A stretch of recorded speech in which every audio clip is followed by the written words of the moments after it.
At this time, I'd like to introduce Nora Campos from City Council, District 5. Be here, but I am going to share some of her accomplishments with you, and then I believe there is a message from her that they will be sharing later.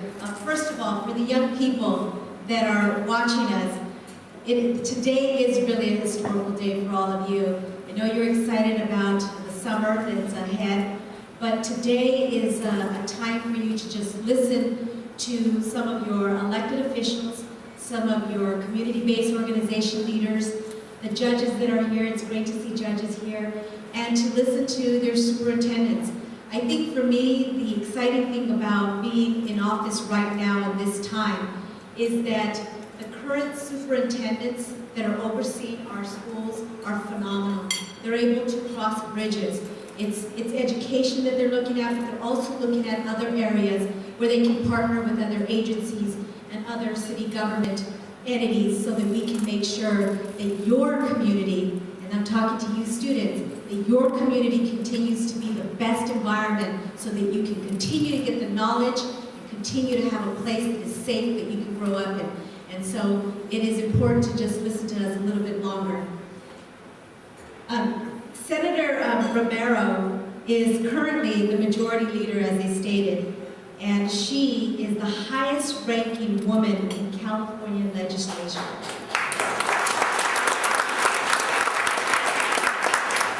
And she's the first woman to hold this position. And I think there's something to say she's a Latina, the first Latina to hold this position. She's not only a legislator, she's an educator, and is dedicated to social activism, and an aggressive person, an aggressive leader on prison reform.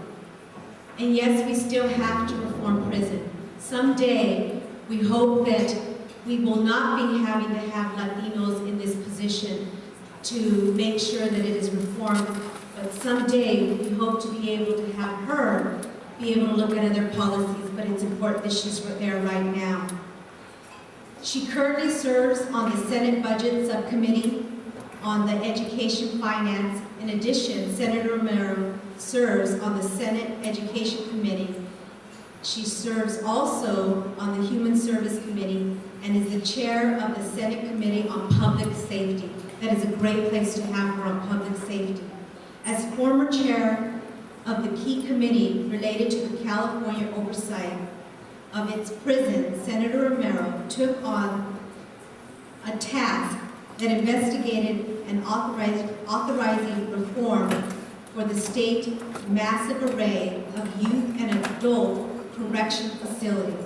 In 2005, Senator Romero successfully authorized a reform of the entire California Youth and Adult Correction Agency. I think that's an accomplishment in itself. Launching the new California Department of Corrections and Rehabilitation and a new era in California correction area. She is recognized nationally as a California leader in correction reform.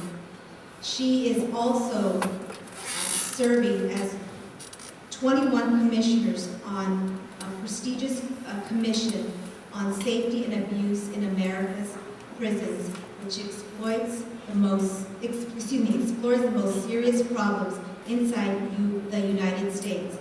Senator Romero has many accomplishments, and she is serving as well. And one thing that I think her representative mentioned is that she's been to San Jose various times. And I think as we think about electeds, we do represent certain jurisdictions. But I think as there are so many Latinos coming to California, and so many Latinos being born here in California, that it is important to remember that as a Latino elected, we not only represent our jurisdiction, but we really do represent the whole system in the state of California. So I would encourage her to continue to come and hear our voice and continue to take our input as residents of San Jose to the state so that she can create policy that serves the whole state of California. So with that, I'm going to introduce her her representative, who will now, is that correct, Mom? Who will now share with us. So Melinda Melendez has served as an education consultant from K to 12 in the Assembly and Senate since 1982. Before she went to the Assembly and the Senate, she was one of our own. She served here in the education system with Alan Rock, and so she does understand our issues. She also served, and I think this is very impressive, for 3 different speakers, Viragosa, Hertzberg, and Wesson. And that's an accomplishment in herself. So she's well informed of how state government works. So with that, let's welcome Melinda Melendez.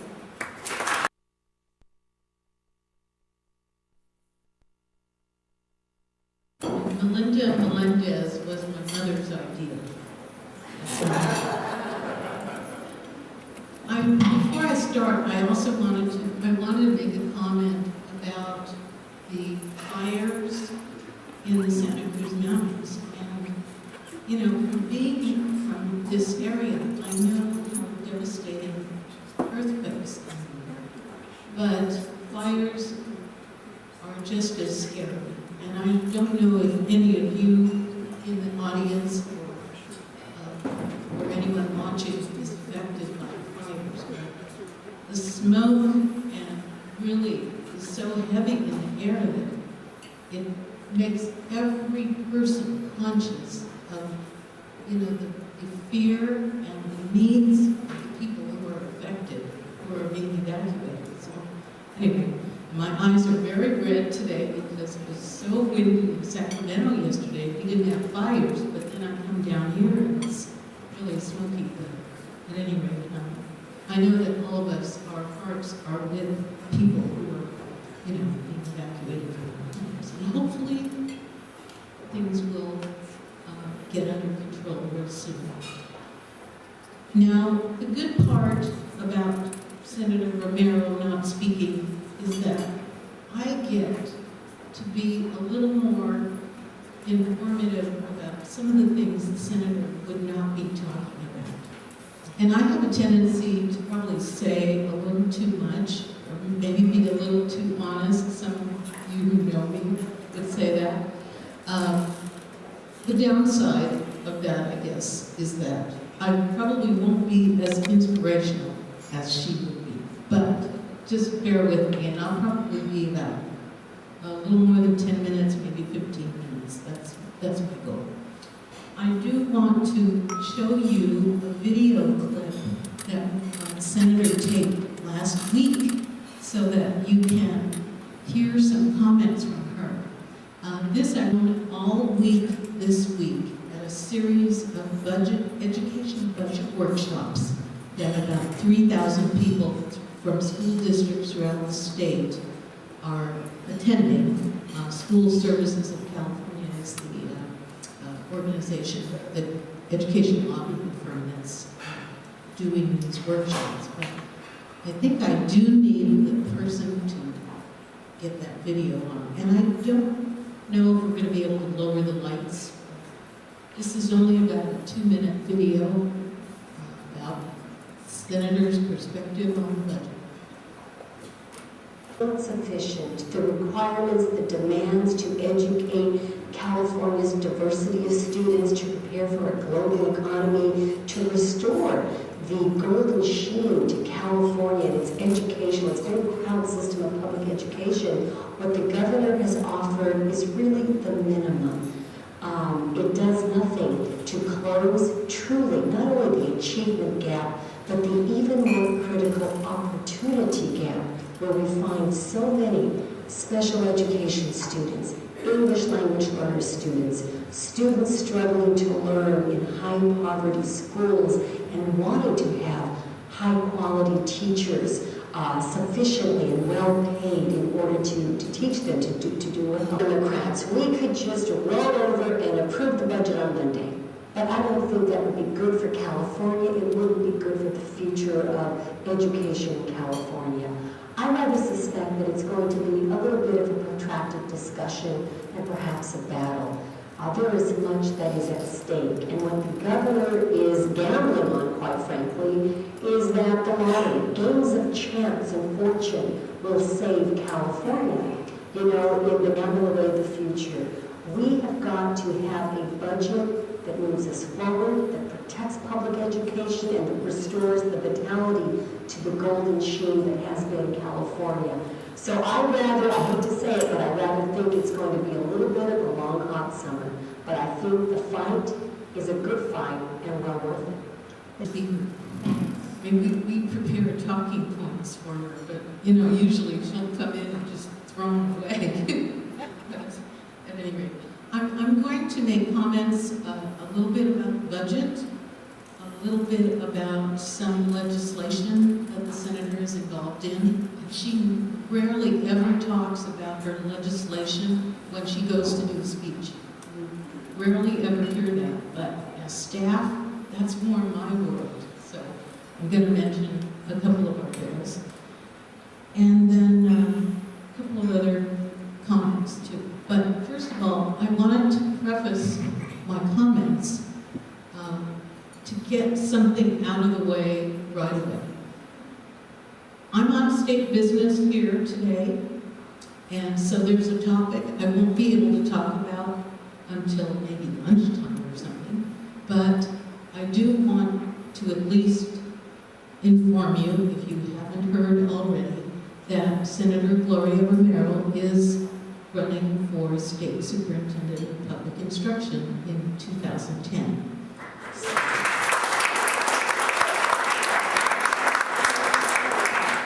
I can at least tell you that on work time, but I can't really go into talking about that during this, but I wanted to get it out. Nora mentioned that I'm from this area. I wasn't born here, but I grew up in Mountain View since I was 3 years old. And that was long before there was really Silicon Valley. And I know I don't look that old, but there was space in between all the little towns, and we grew up on apricot orchards in Mountain View, and it was mostly orchard. Remember the orchards? It was just wonderful. And after going to San Jose State and getting my teaching credential, my first teaching job was at Lee Matson.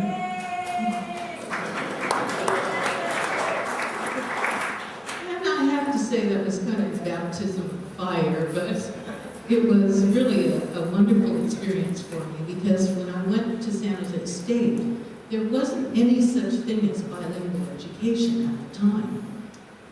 But I knew that I was going to work with Latino students. I knew I'd be working with kids who were going to learn English, and I kind of cobbled together a degree in Spanish and linguistics, and then when I started teaching, we were, and maybe I shouldn't say this, but we didn't have really bilingual education. We were responding to the needs of students. We were kind of making it up as we went along, but within a few years, the whole history of bilingual education will show you that there were a lot of researchers and other practitioners who developed that, so 10 o'clock. And today they are starting to take action on items. The other budget hearings that we've had the last couple of weeks have not been action-oriented. They have been vetting the issues. We have heard from all the interest groups. We've heard from governor's people defending their proposals. We've heard from the Department of Education and representatives of school districts who've told us what the effect of the budget will be on schools. And actually, I'm not so much involved in the rest of the budget, but to help the leadership of the Senate work with the members of the Republican Party in our House to craft a reasonable budget. With a $17 billion deficit, as you can imagine, that is going to be very difficult. And as we heard from the senator, it does not seem possible to any of them to do it without finding additional sources of revenue. Wednesday, on those school districts who receive large amounts of what we call categorical money. Many of you know what that is, but for those who don't, it means the extra funding that school districts receive because they have populations of students who generate special needs, and because of that generate additional money, like programs for English learners or programs for special education. And in this budget, and even with the May revision, the districts, and Senator Romero is the person who made this, brought this issue to the budget committee. It was a long discussion of it. She said the districts that receive larger amounts of categorical funds, I venture to say the East Side Union is one of them. Those districts are disproportionately negatively affected by the budget cuts, because since they rely more on that money to educate special needs students, their percentage of the cut is much higher. So that, for example, let's say LA Unified, which that big district down in Southern California, their cut is probably 40% more than many other districts. East Side's probably, I don't know if you've calculated a percentage, but it would be far greater than other school districts. So that's an issue that the senator forced the governor's representatives at the hearing to talk about. They didn't want to talk about it. And I'm just going to mention two of our bills that the senator's working on. And one of them doesn't even have to do with Latino kids in particular. It has to do with special education students. But you know what I've discovered? That a lot of special education students are just like regular students in the student population. They are English learners. They have learning disabilities. They may be severely developmentally disabled. They have a multitude of needs.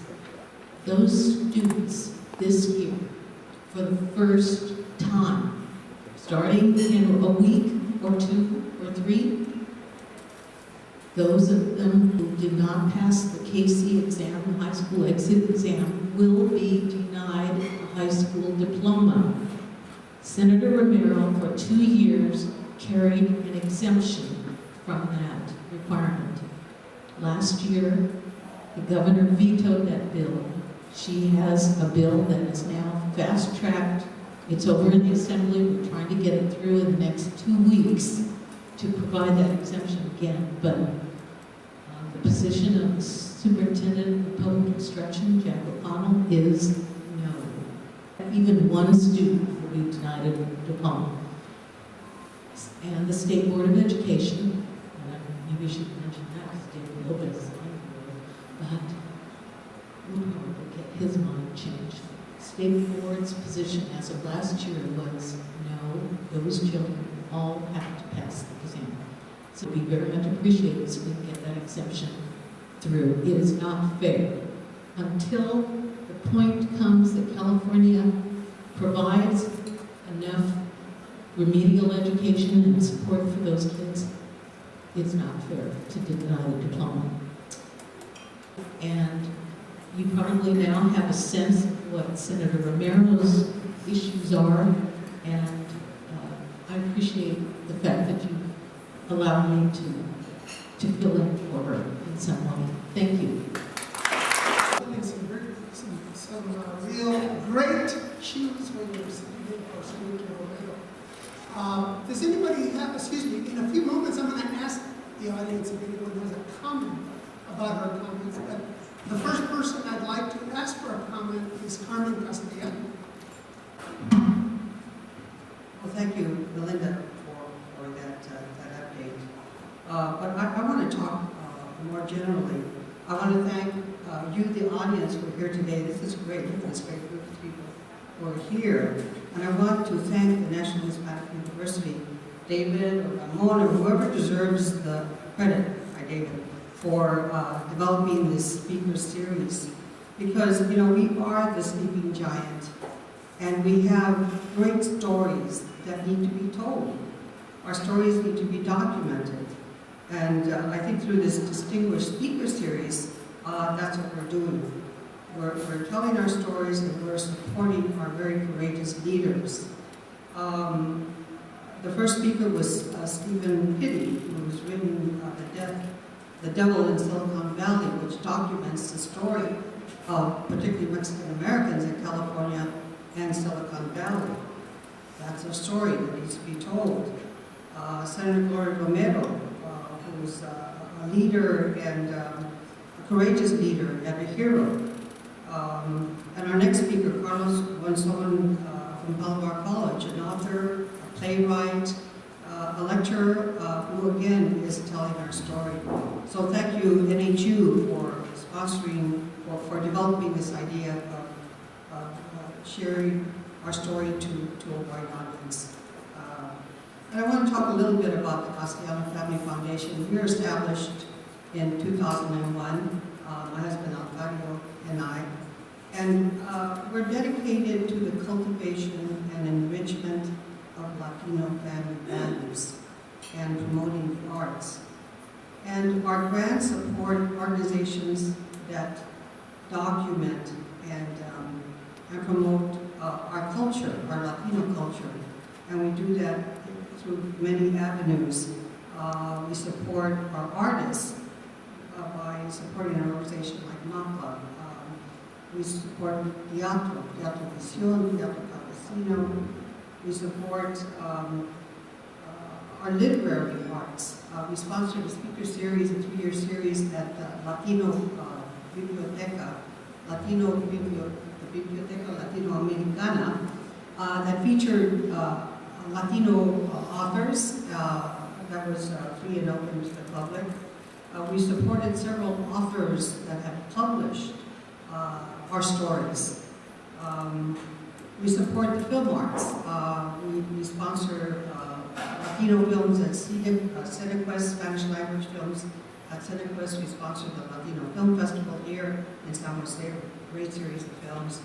And we help support a documentary that told the story of Lalo Guerrero, who is the father of Chicano music, and his son Dan developed a documentary that's gone on to win several awards. And so, you know, we're telling our stories. We need to continue telling our stories. And we also support organizations that support our most vulnerable populations in the area of health and social services.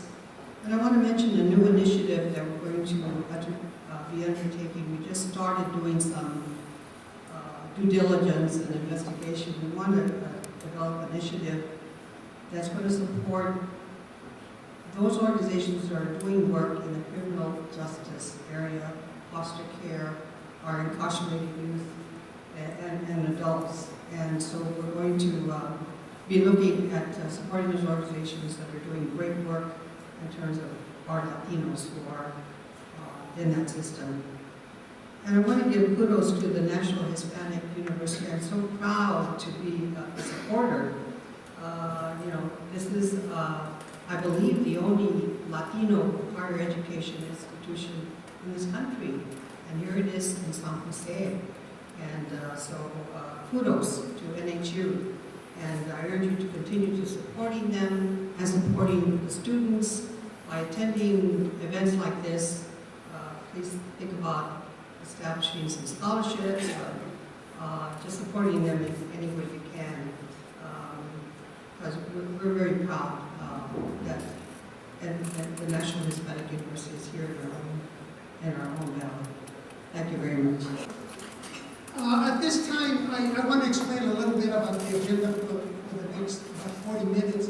We're going to try to get a little bit ahead of schedule. But what I was going to do is if you look at your agenda, we have different groups of people that are here, and what I wanted to do was to have people who have information or comments to make in these different areas to maybe take a few minutes to come up, and then we could listen to, no more than about 10 minutes for the group, just so that we can be better informed. At this time, I would like, for example, I'd like to ask Nora Campos to come back up to the podium. She's going to tell us a little bit about what the city of San Jose is doing. And I wanted to ask, we have different guests from the county government, and I don't know if they want to come up and talk about what they're doing with the city, because we know the county is very involved with both education and support services for youth. The school district is involved. You get to sit there, and did you want to call anyone else up that you may have been working with? Because you know how these folks are trying to not always be on stage. I think I want to touch on today is about what we are doing in the area of gang intervention, prevention, suppression, and what the city has been able to do across the board as far as partnering with educators as we move forward. There's no secret that we are in budget tough times, and there's no secret that if the state does not balance their budget, they will balance it on the backs of the city. And when I heard that there could be as much as $6.9 million that the state could take away from the city, it's troubling. So we're going to have to balance our budget regardless. And one of the things that we have to do is that if we have to balance our budget and the state then later on balances their budget and they have to take from cities, then we have to revisit our budget to cut other services. So my message to the senator would be to really work towards making sure that cities across California stay whole, because the services that we provide here are really crucial to our young people and our families. Having said that, the city of San Jose right now is looking at our budget, and one area that I've been very vocal on is public safety. And the reason why I've taken on this issue is for many reasons. As we continue to grow in population, as we continue to annex county pockets in the city of San Jose, and we continue to cut areas that support our young people, whether it's homework centers, whether it's hours of operations of our youth centers and our libraries, those are all resources that just enhance the education system. So as a young person gets out of school, then they need other avenues to be able to support them so that they can continue to enhance their education, whether it's through recreation, whether it's through a public library, or whether it's through a homework center, because their parents have to work more than one job, and they're not able to be there to assist them in their academics. Those are the things that the city has been able to partner with our school districts, and we have some great partnerships. I'm just going to share one partnership with Superintendent Nunez that we're embarking on, and I think it's fabulous because it's going to be the first of its kind in the city of San Jose. It's going to be the first of its kind in East San Jose, and that is a digital music technology center that will be held at the old Hillview Library. It's a vacant building. We own the facility. The city is going to put in $100 million to do the infrastructure.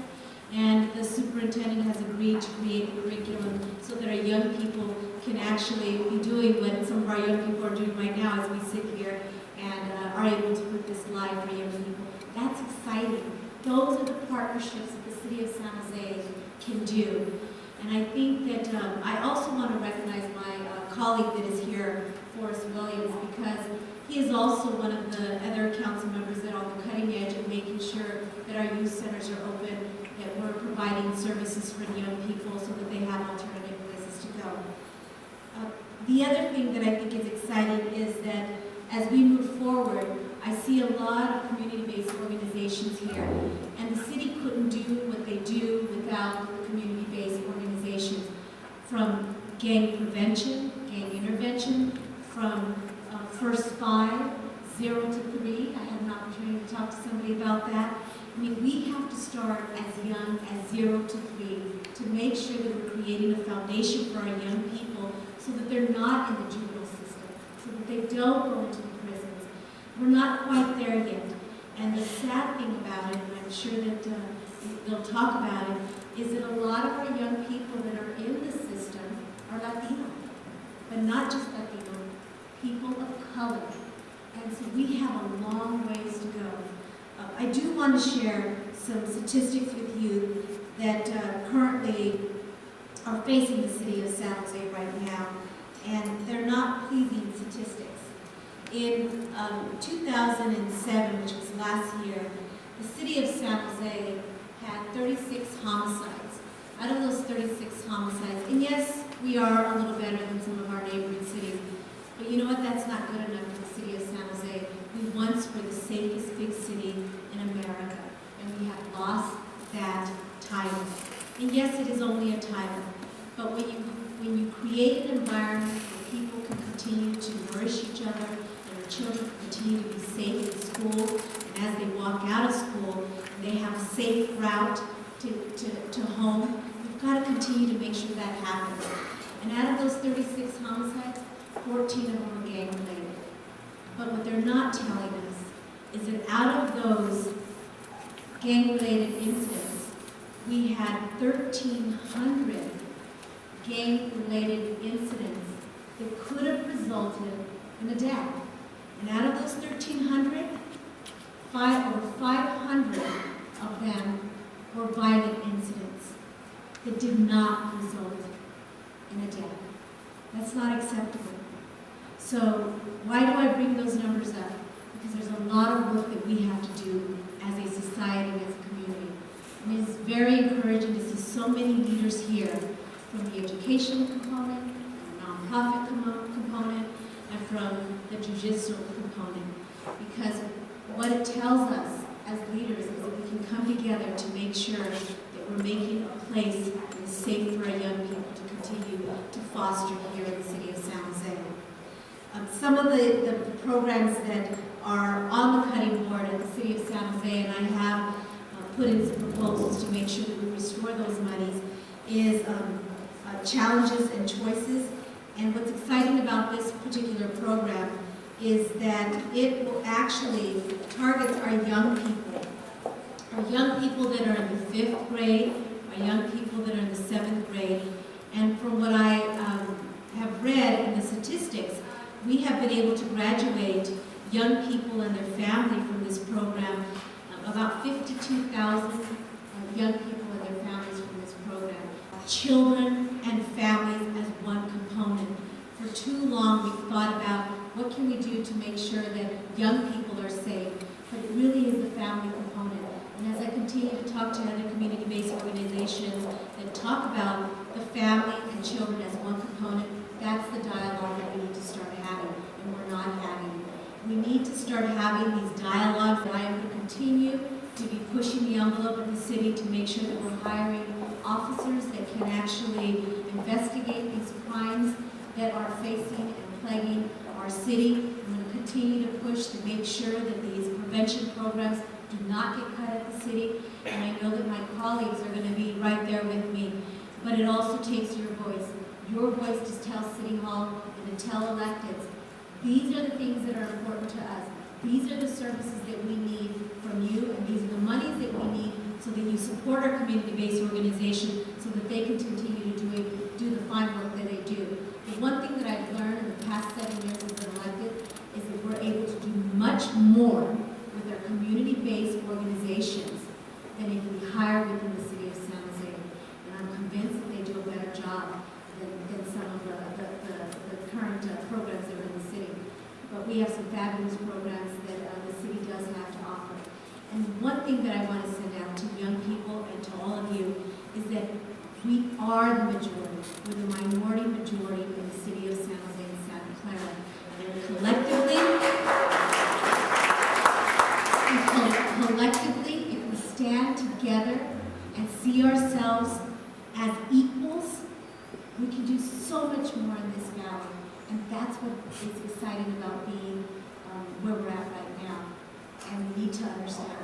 So thank you for having me. We're running to another meeting, but before you leave, Nora, I think Cruz Latina are doing a great job at the city council. We're very glad you're there, and we're 100% behind you. Thank you.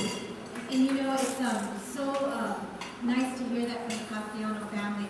I had an opportunity to start with working with Carmen, that I think it was about 12 years ago, and seeing the fire in her about education about our young people has just carried on to where she has now her foundation and able to spread the wealth to the young people that we can serve here. So thank you for all the work that you do.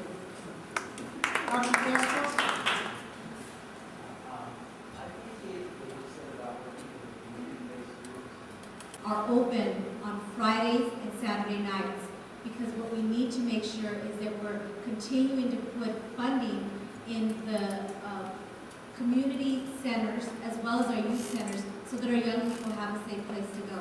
Having said that, I've also proposed that if the city thinks it's too costly for city employees to run those facilities, that we should be funding our community-based organizations, because I believe they can do just as good a job in making sure these facilities are open so that our young people have access to them. So I'm very much aware of that, and I do have that proposal in the budget right now. thank you, Nora. I know you have to leave, but before you leave, we have the rarely given, because we don't get anything free or NHU mug, and we hope it keeps you healthy and working for all the community. Thank you. I appreciate it.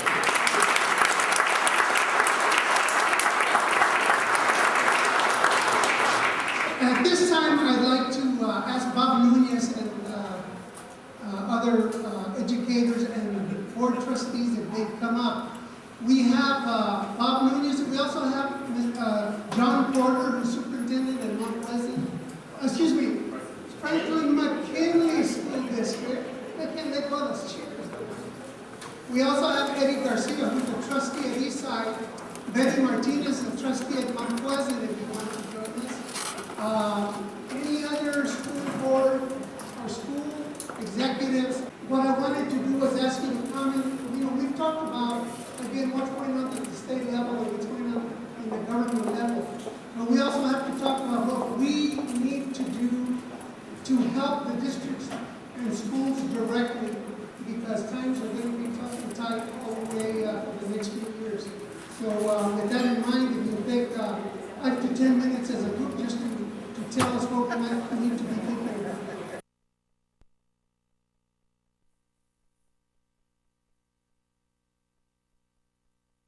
And I'll start by keeping in mind that knowing that there are trustees at the table, we'll see me quickly moving down.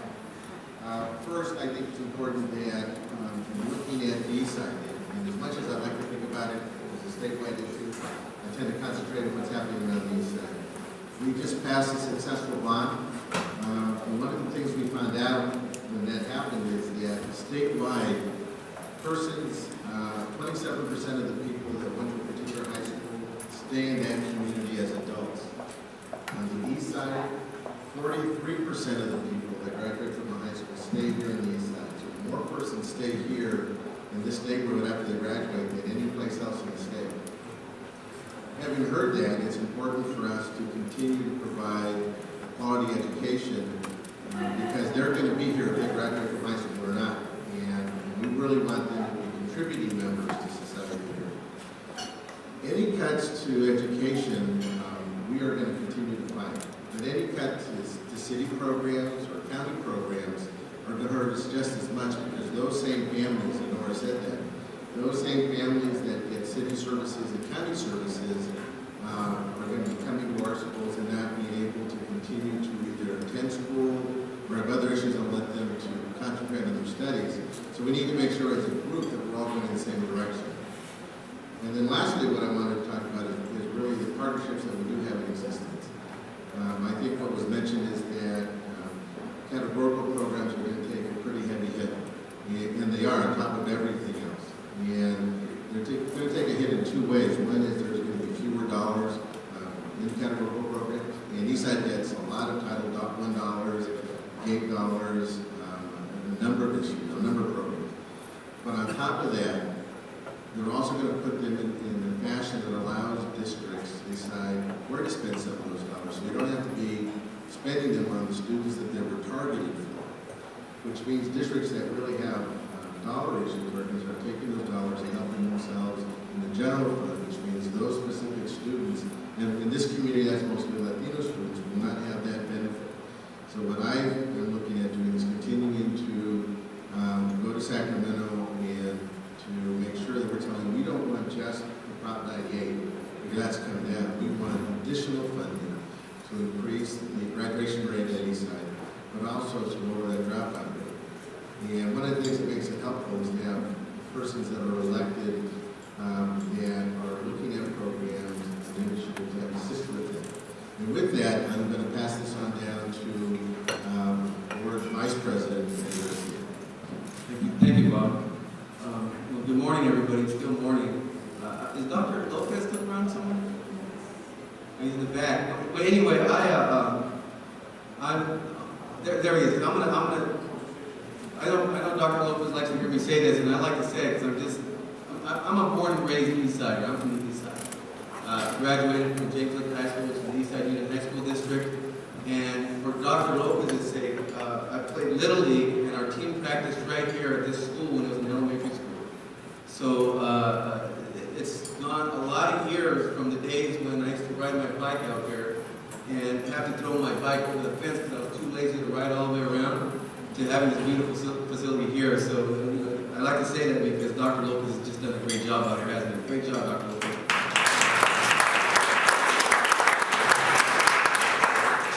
I was appointed to the board in December of 2006, and really my main reason for that is because I am an alumnus. I care about the district, and I really believe that that school district in particular, and the public school system in general, is a great equalizer in our society. You know, I grew up in the East Side, in a little itty-bitty house with 5 brothers and sisters, my mom and dad, a few dogs, and my grandmother. And if it wasn't for the public school system, I wouldn't have these opportunities I have. So I decided with a general notion that I just want to give back. But as I started learning about our school district and learning about what's going on and learning about the school systems, I've become more engaged. And I don't know if that's good news or bad news for Bob Nunez, but I'm more engaged nonetheless. Good news. You know, one thing that we all know is that there is this achievement gap. That's a common term that's sitting out there. In the East Side Union High School District, this is what it means. Over a majority of our students in the East Side are Latino, African American, or Pacific Islander. But those 3 groups combined are significantly behind the general population of the school in every academic measurement that there could be. Now, years and years ago, people used to say, well, it's a language issue, or it's a socioeconomic issue. So this achievement gap is a new term, but it's not a new idea. We as a community, have been behind for some time. So working with the superintendent, we decided to take a shot at this. What can we do? First of all, State Superintendent of Schools, Jack McConnell, came out and said something I think was very provocative and very cutting edge, that it's an expectation gap, and it's a racial gap. That was tough for someone to say. So we decided, you know, yeah, it is. Let's put the elephant in the room where it belongs and say that's exactly what it is. Because we're noticing over every economic, socioeconomic level, this gap exists. For example, monolingual English, 3rd, 4th generation Latinos still aren't doing as well as their counterparts. And in some cases are not doing as well as fast as monolingual Spanish speakers. So there's an issue here, and we're going to decide to attack this issue. So the first thing we did was create an Achievement Gap Committee, a board committee. I think it was very innovative and cutting edge because for the first time the school district said, yep, we're going to look at this issue. We're not just going to talk about it and say, okay, this, that, and the other. We're going to have the board focus on that. So we did.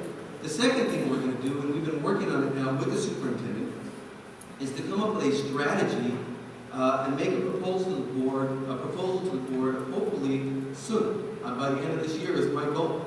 And what we're going to do is we're going to look this issue square in the face and ask ourselves, why are Latino, African American, in Pacific Islander students not doing better, and how can we make them do better?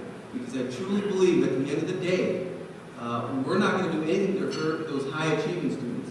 We need to continue supporting them, but for the whole district and the whole community to come up, we have to make sure everybody comes up with them. So we're not going to ignore that anymore. We're not going to sweep it under the rug anymore. And I've got a feeling it's going to get a little dicey, because there's some people that are going to be a little nervous when we're focusing on certain groups, but we have to do it. And we have to do it now, and we have to do it for our students. Because I can tell you one thing, if I didn't have the chance I had, I wouldn't be sitting here before you. And I think if we wait 1 day, 1 week, 1 month, there's a lot of kids just like me that may not have that chance. So I'm running for election in November. And I almost said for a minute, I'm going to wait until December to push this forward. But then I stopped after speaking on it and said, that's wrong. This is not about me, it's about the kids. So we're going to do it now, we're going to do it soon. So keep your eyes on the newspapers and everything else, because we plan, hopefully, to bring something to the board really quickly. A member of the Board of Trustees of the County Board of Education to move up. He just arrived and he doesn't know that we called for trustees and superintendents to come up. So just pull your chair up and scoot in there. National Hispanic University, I'm a big fan of the President David Lopez, and I'm also a big fan of the Castellano Family Foundation. I don't know if they remember, but the Steinway Society brought a world-class Mexican pianist to our children in the fall, and it's changed the life of our kids in music. And I want to thank you for helping with that. I got so tired of budget cuts and people being laid off and testing children that we have 40% mobility rates inside of our school. And if the kid had been there for 2 months, we give him a high-stakes test. And I got so fed up with that, I put a little sign in my jacket last week saying, solutions only. And so what I'd like to share with you is some solutions. And I'd like to share with you 3 things. And last year and a half since I came to Franklin McKinley, by the way, I came from a state that spent $12,000 per child. And every elementary school had a full-time librarian, a full-time music teacher, a full-time art teacher, no class size beyond 25, and an EL specialist working with teachers in each classroom so every child could be mainstream. That's what $5,000 more would do. And we are the 8th largest economy in the world, and 46 in spending on children. There's something really wrong with that. But for solutions, we have a vision that we're going to deliver to the East Side. It starts this in another 3 weeks. We're going to make sure that every child that leaves Franklin McKinley Elementary School in the 8th grade is ready for geometry in 9th grade. And regardless of the governor's last-minute veto of our bill to have them get high school credit in the high school Casey exam for math, we went ahead anyway. So that's what we would like to deliver to the high school. And in doing that, we need 3 things. We need every child to be in an early childhood education program. It's standards driven, and it's appropriate standards for entering kindergarten. We do not need 5-year-olds or 4.5-year-olds reading a first grade primer to enter kindergarten. Our children, about 70%, have anywhere from a 25,000 to 55,000 vocabulary deficit when they enter kindergarten, verbal vocabulary. We need every 3- and 4-year-old in San Jose and in the East Side is where we want to start to be in a quality early education program. That is a must for this community, and we've got partners together that we're going to hopefully launch that. Secondly, we have got to stop having different information systems about families and children. In my school, in one of my schools last year, 3 children went home with the wrong adult because we could not get information from the court system to the police department to the school district.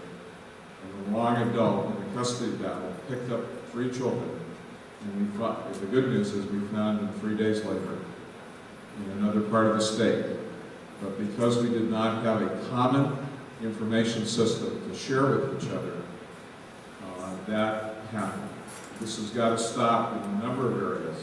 And we've got to have a common referral like many countries do, so that educators, child protection, police, foster care, everybody has a common platform for data. The third thing we need to have is a modern youth apprenticeship program. We need students, young people, to know that while they're in high school, they can learn a skill, a trade, and a career, and not be thought of as a second-class citizen. And the reason that's important is we're competing with 38 other countries now where being an apprentice is a badge of honor, and that they take foreign language, they take calculus, and they can go into an apprenticeship program in the construction industry. See, we've got it all, we really missed the boat on this. There are many young people that learn through cognitive things. They learn through apprenticeships and learning by doing. And if you make that connection, they take off. And we don't get it. We think of vocational education and learning a trade as some kind of terrible thing that there's a choice in. And if you've ever called a plumber on the weekend and asked for help, they live a nice lifestyle. Okay? And the problem is that the trade industries, the career in many technical industries are not being looked at as an option, a real choice. And we've got to stop it because it affects us down the pipeline. I want 10, 11, 12-year-olds to say, you know what, I'm really good at something. I may be struggling in other things, but I can do this. And I want them to know that they have a future. Because that's part of the problems we're having. These kids don't see any hope in the future. They struggle on something. They're taught very early that they're not okay at something. And that becomes a self-fulfilling prophecy. And it's got to stop.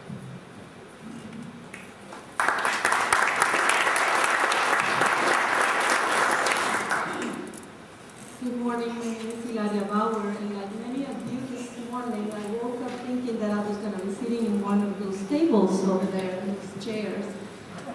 Little did I know, that I was going to be called, but I am very happy to be here this morning and to see so many familiar and friendly faces, because this is about kind of energizing each other, because we all share the same situation. We share the same challenge.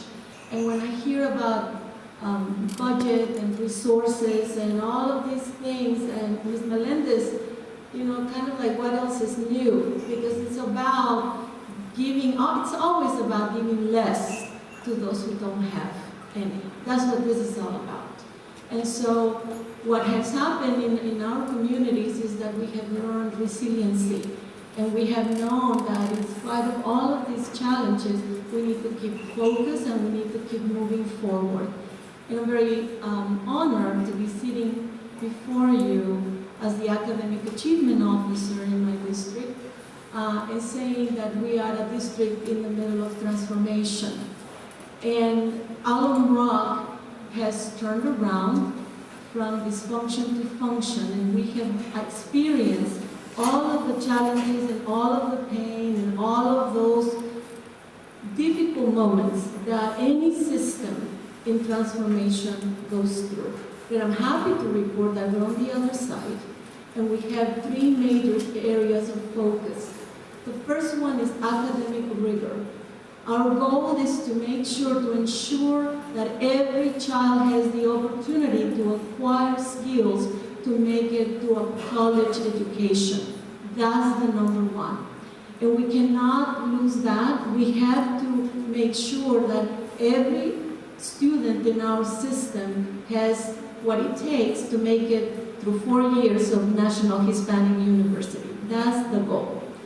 As many of you know, in terms of statistics, most of us here who happen to be Latino, who happen to have college education, we're part of the 2%.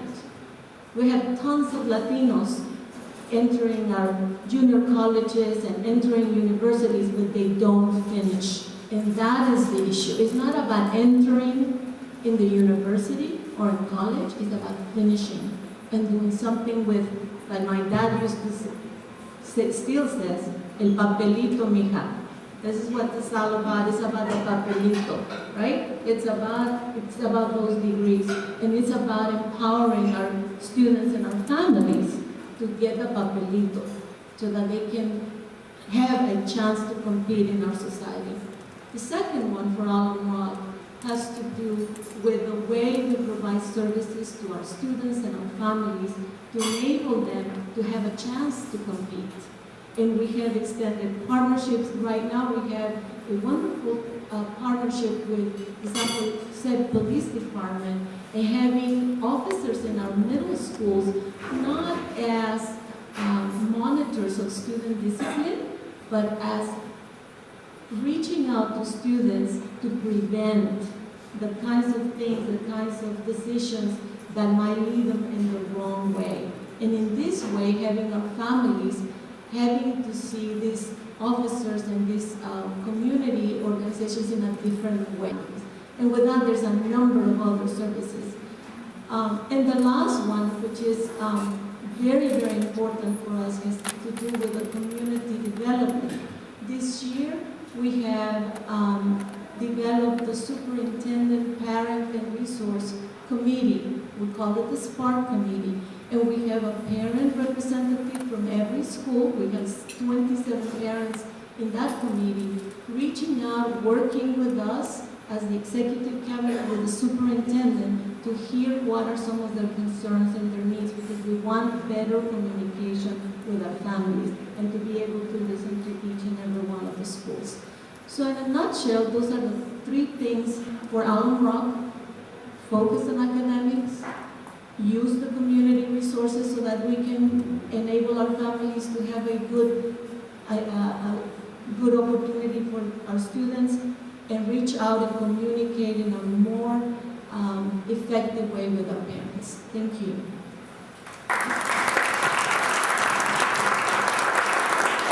Good morning, I'm Betty Martinez. I'm a school trustee for the Mount Pleasant Elementary School. I too want to thank the National Hispanic University, Dr. Lopez, and all of the involved staff, Superintendent Nunez, and above all, the Castellano Family Foundation for supporting this wonderful event. I think it's critical that we have these opportunities to meet with leaders and community members to have a dialogue and to have courageous conversations about what our communities need.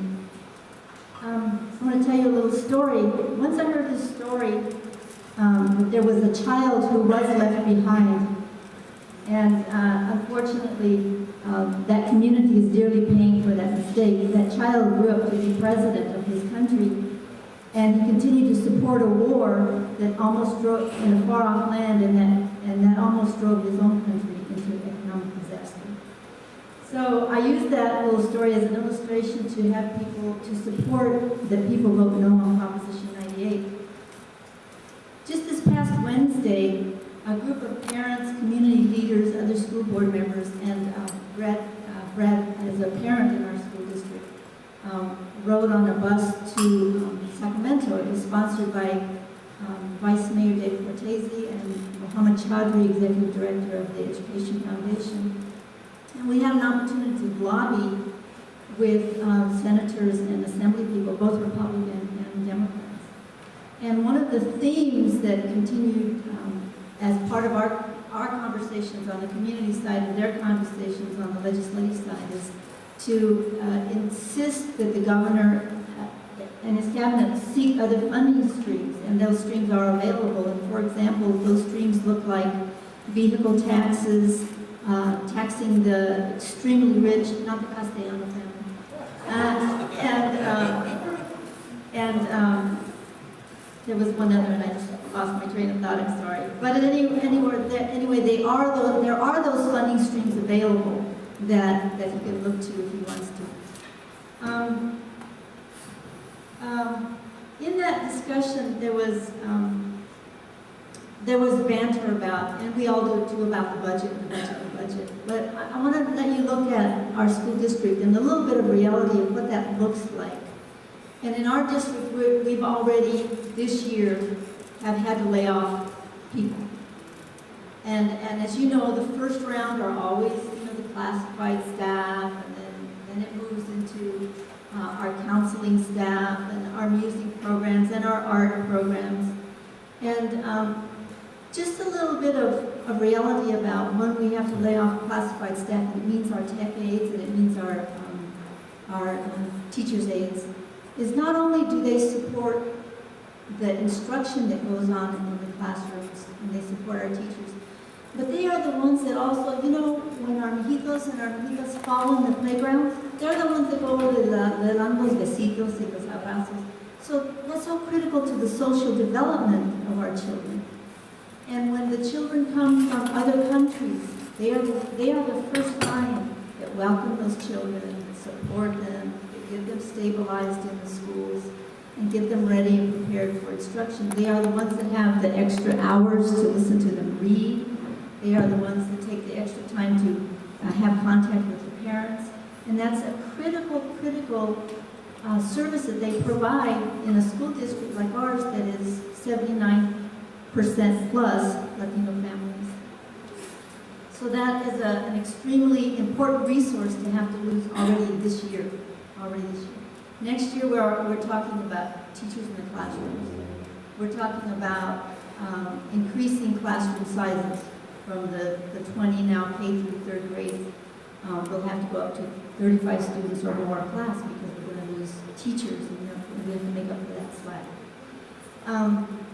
We're talking about programs already that we're going to, and there's hints that we have a program that I consider a jewel, and that's our Proyecto Alegría program, and that's a dual immersion, which means children are learning Spanish and English simultaneously.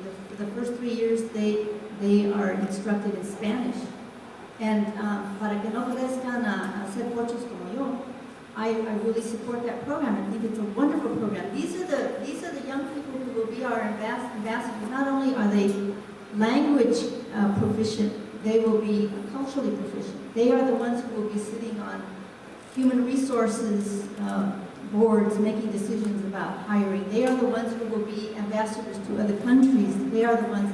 Let me share another little story with you. Ramon and I had the great opportunity to travel Southeast Asia in March. And on one of our tours, we were guided by a young yuppie, as I call them, but they're communist young people. And in the tourism industry, this is like an elite profession for them. But he told us a joke, and he said, "What do you call a person who speaks many languages?" And very brightly, I said, "Multilingual." And he said, what do you call a person who's bilingual? And I said, being very proud, I said, 2 languages. And I said, very proud, I said, bilingual. He said, what do you call a person who only speaks 1 language? And I said, monolingual. He says, no, an American. So we are the butt of other countries' jokes because we do not encourage multi-languages. Every other country does. Well, that said, I just wanted to reinforce that there are things that we can do. Please write to the governor, make phone calls, attend rallies, do whatever you can to fully fund education. We need it for all of California's children. Thank you. Thank you. Good afternoon.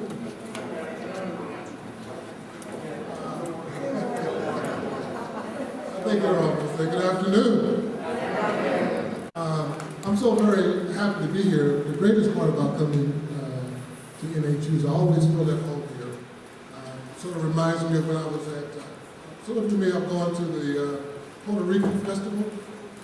They used to have it at the fairground. I think this year they're going to have it up at Shoreline Theater. And I was there one year and I was standing in line, and there was this young lady behind me, and she looked up at me and she said, "Are you Latino?" I said, "Más o menos." And so, like I said, I feel that coming here, I'm sort of in a place where people are really doing the right thing for our kids. I want to say, first of all, I recognize the East Side. the superintendent, and also Eddie.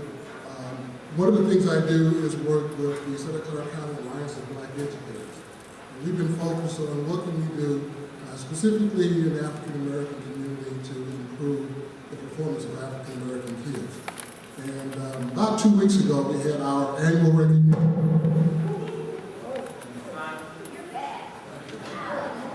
Annual recognition event.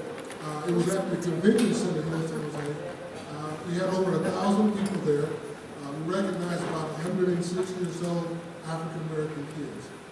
And it was just a beautiful event. We had African drummers there. We had the kids actually doing presentations. Each of the kids got a chance to come up and introduce themselves. They were all graduating. They were graduating from either elementary, middle, or high school. And so all of this really, in our estimation, is a way for us to create community. And you know, we live in this very, very fast-paced kind of life and all, and sometimes we just don't make those connections between our history and who we are today. And we need that. Our kids need to know that, because as they face the challenges they're going to face in school, in their community, they need to have a real honest concept of who they are. And I mention that because a lot of what we have done in doing some of the work very much has been supported by Bob Nunez. Matter of fact, we had a community empowerment conference a couple of months or so ago over at the community college, San Jose Community College, and Eddie came by that particular day. He didn't have to come, but he did, and he was there, and I appreciate that. So I just want to say in that regard, what one community does affects another community. If our community is successful, it can only help another community be successful. What you learn in helping your kids be successful is going to help other communities. And so we are all in this together. We really are all one. And everything that we can do, I believe, to be successful helps everyone. I just want to say a couple of things about the County Office of Education and what we're doing. Some of you may be aware of the fact that we have recently hired a new superintendent. He will start July 1, and we're very happy with the fact that we're hiring somebody who has actually worked as a county superintendent previously. There are a couple of things that we were very clear with our new superintendent about as far as the focus. One has to do with alternative schools. As you well know, it's a significant percentage of our kids where the schools, as they are constituted, they just don't work. And we need to have some additional options for those young people. And so one of the things that we're going to be looking at is what can we do to improve our alternative schools? And secondly, what can we do as a community to improve those alternative schools? For a lot of our kids, that's sort of the last chance. Because if those don't work for a lot of our kids, after that, it really is downhill for a lot of them. So we need to create that safety net, a way to catch those kids before their lives get any more difficult than they already are. And for those of us who are familiar with the alternative schools, you know that some of our smartest kids are in our alternative schools. Ladies. All of this to say, though, that we are getting to a very, what I would call critical point in our culture where we need to make some very tough decisions.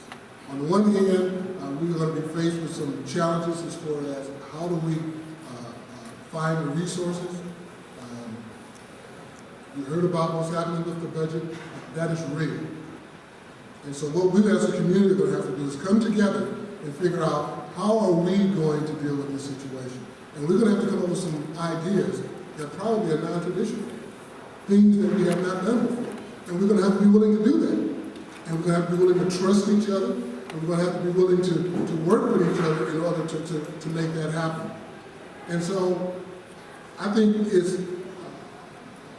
now's the time for us to continue to have this kind of dialogue and create this kind of dialogue at an even more local level in our schools and have them understand we're going to have to really come together to deal with this situation.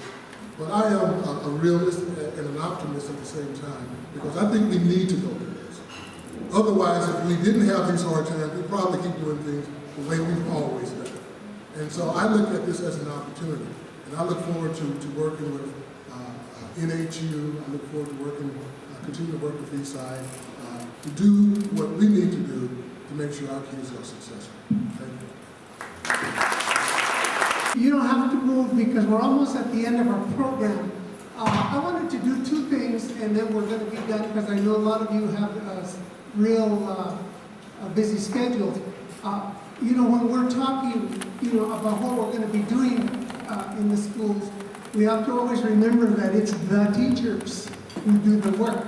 And that we have some real teacher leaders here, and I'd like to ask Marisa Vieira Hansen, who's from the Eastside Teachers Association, to introduce some of our teacher leader guests. Hi, thank you. Just to let you know, I am a product of Eastside. I'm a graduate of Independence, and I am one of those people who live in the district still, so that our superintendent's talking about. All right, well, I invited a few people along with me. We have Casey Walsh. She's the, see her now, but Letty Gutierrez is the Allen Rock Association chapter president, so she just left a few minutes ago. And then also we have my staff person who helps support the teachers here at Eastside, Bruce Berg. And we also have one of our CSEA members who works really hard for us on Eastside, Dave Castro. He's our migrant ed coordinator. Castro's the person with Terry Maxey and the people from Migrant Education who brought these 50 students that are upstairs, so thank you for that. Victor Garza, who's going to explain, right now when we finish here, we're going to start another meeting related to juvenile justice and the courts system and kids in foster placement. So he's going to welcome you if you want to stay for that part. There is lunch for that portion, but I also want him to make sure to introduce lots of... Those of you who did not confirm to attend the second session, and that's child welfare reform as well as juvenile justice reform. We got some judges that are going to be joining us, and we got some very important people, very knowledgeable in this system, and we need to listen to them and we need to question them as well. And so what is it that we can do to create changes? Because right now, you know, situations are at a terrible point in our life, believe me. Approximately 20 years ago, there were 62% in juvenile hall Latinos. That doesn't include African Americans. African Americans are overrepresented as well. Today, we are 71, so actually the figures are going up instead of down. And we need to start looking at an innovative way of what can we do to work together. Chris Ariola was very generous, long-time member of the restaurant table to help me organize it.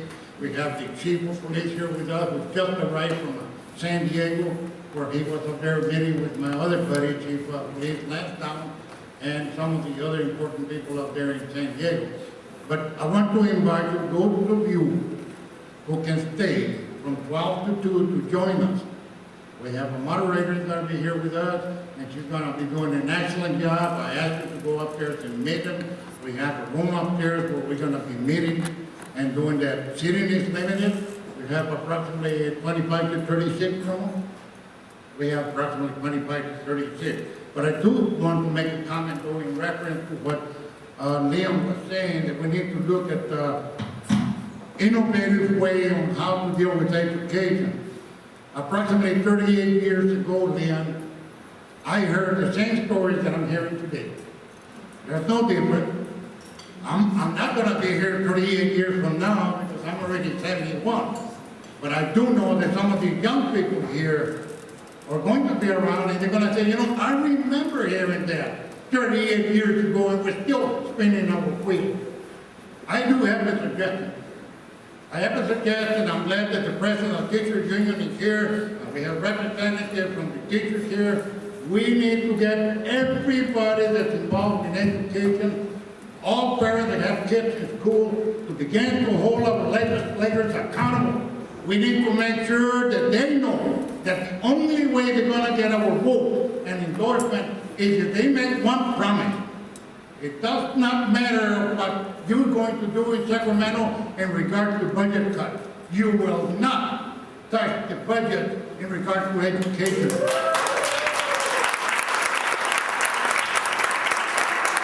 If we can do that, I guarantee you that we're going to go back to when background was the governor and California was the #1 in investment per child in school. Today, we are about 37, 47, 48. And with the budget cut, we're going to be at the bottom of the totem pole. And I don't think we're doing good in the education system because who are the people that are getting impact? The poor whites, the minorities are getting impact. But the upper middle income people and the rich people that live on the west side, where they're getting $15,000, $16,000 per child, they won't feel the impact whatsoever. So who are going to be our leaders? They are going to be our leaders. We're not going to be the leaders. Our kids are not going to be the leaders. Why? Because we're not investing in the education, and we need to get angry enough to get out our butt and do something about it. So we need your support on that, and I ask each and everyone to make a commitment that we will hold every legislator accountable, or we don't vote for them. It does not matter whether they're black, brown, or white. Thank you.